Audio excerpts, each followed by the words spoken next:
Specijalni izaslanik američkog predsjednika Donalda Trumpa Steven Witkoff i zet američkog lidera Jared Kushner otkazali su planirani sastanak sa ukrajinskim predsjednikom Volodimirom Zelenskim u Briselu. Ovu informaciju objavio je novinar Euronewsa Alex Raufoglu na društvenoj mreži X. Prema izvorima, sastanak u Briselu je otkazan. Zelenski se vraća kući. Kreml tvrdi da su Witkoff i Kushner obećali da će direktno otići u Vašington nakon razgovora sa ruskim predsjednikom Vladimirom Putinom, naveo je Raufoglu.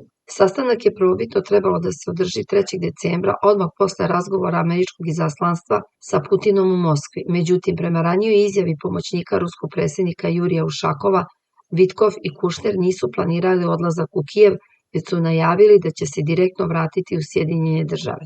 Portparol Kremlja potvrdio je, nisu nam obećali da će ići u Kijev, ali su obećali da će se vratiti kući u svoj rodni Vašington, prenose mediji.